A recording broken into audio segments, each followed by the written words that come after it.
அந்த லிஸ்ட்டை படிக்கும்போது ஒரு ரிட்டையர்டு ஜட்ஜு வந்து இணைஞ்சிருக்கிறாரு.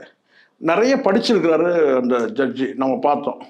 அவர் வந்து யூகேயில் வந்து இந்த லா படிச்சிருக்கிறாரு, இந்தியாவிலையும் வந்து லா முடிச்சிருக்காரு, யூகேலையும் வந்து லா முடிச்சிருக்காரு. அது பார்த்தேன் நான், பெரிய படிப்பாக இருக்குது.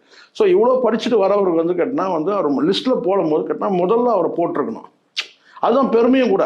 பா ரிட்டையர்டு ஜட்ஜே வந்து இணையறாருப்பா அப்படின்னு ஒரு பெருமை தான் அது. பல நேரங்கள்ல வேற இதை சொல்லியிருக்கீங்க. இவங்களுக்கு அந்த ஆர்டரே தெரியல இவங்களுக்கு. இப்போ விஜய் இப்போ கையெழுத்து போடுற விஜய்க்கு தெரியணும், இல்லை அந்த கட்சியில் இருக்கிற பொதுச்செயலருக்கு தெரியணும். குறைஞ்சபட்சம் வந்து கேட்டால் ஆர்டர் வைஸாக யாரை எப்படி வைக்கணுன்றது தெரியல பாருங்க. ஒரு ரிட்டையர்டு இப்போ முன்னாள் சட்டமன்ற உறுப்பினர் அவரை முதல்ல போடுறீங்க.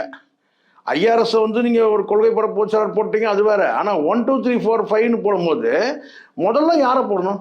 ரிட்டையர்டு ஜட்ஜே வளர்ப்பா, முதல்ல அவரை பேரை போடும், அதுக்கப்புறம் எம்எல்ஏக்களுடைய முன்னாள் எம்எல்ஏக்களை பேரை போட சொல்லலாம். ஸோ அதையே வந்து செய்யலை பார்த்தேன். நான் ஒன்றும் கிரிட்டிசைஸ் பண்ணணுன்ற நோக்கல, சரியா இல்லைன்றேன். இதெல்லாம் கூட இந்த சின்ன சின்ன விஷயம் கூட அவங்களுக்கு சொல்லி கொடுத்துட்டு இருப்பாங்க உட்காந்து.